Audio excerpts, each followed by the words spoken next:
નમસ્કાર, આપ જોઈ રહ્યા છો નેશન પ્લસ ન્યૂઝ. હું છું આપની સાથે હેતલ ભગત. અમરેલી જિલ્લાની રાજુલા નગરપાલિકા વિવાદમાં આવી છે. નગરપાલિકાના સાધનો ખાનગી હોસ્પિટલના હિત માટે વપરાતા ચકચાર મચી જવા પામી છે. અમરેલી જિલ્લાના રાજુલા શહેરમાં એક ખાનગી હોસ્પિટલના હિત માટે નગરપાલિકાના સાધનો વાપરવામાં આવે છે. રાજુલા નગરપાલિકા હવે વિવાદમાં આવી છે. રાજુલા શહેરના જાફરાબાદ રોડ પર આવેલ નવનિર્મિત સ્પર્શ હોસ્પિટલ અગાઉ પણ વૃક્ષ કટિંગ કરતા ચર્ચામાં આવી હતી, પરંતુ આજે ફરી એક વખત સ્પર્શ હોસ્પિટલ હવે વિવાદમાં આવી છે. સ્પર્શ હોસ્પિટલ દ્વારા અગાઉ અરડુસા નામના વૃક્ષનું જેસીબી મારફતે વૃક્ષનું છેદન કરવામાં આવ્યું હતું અને વૃક્ષની ડાળીઓનું કટિંગ કરાયું છે.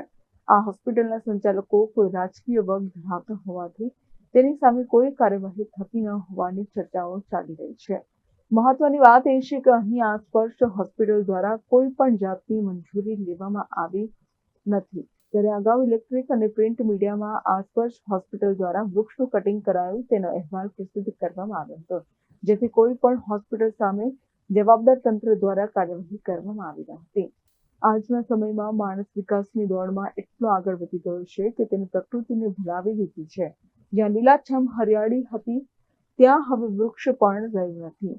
પરંતુ સામાન્ય માણસ જો કોઈ વૃક્ષ કાપે તો વન વિભાગ કે નગરપાલિકા દ્વારા તરત જ દંડની કાર્યવાહી કરવામાં આવે છે. પરંતુ જો મોટા હોદ્દાવાળી કે રાજકીય વર્ગ ધરાવતી વ્યક્તિ કરોડનું બિલ્ડિંગ ઊભું કરે અને વૃક્ષો કાપી નાખે તો તેના પર અવશ્ય કાર્યવાહી થવી જ જોઈએ. આ બાબતે નગરપાલિકાના વોર્ડ નંબર 3ના સદસ્ય રજનીભાઈ જાલંધરા સાથે ટેલિફોનિક વાતચીત કરતા જણાવેલ કે હું વોર્ડ નંબર 3નો સદસ્ય છું.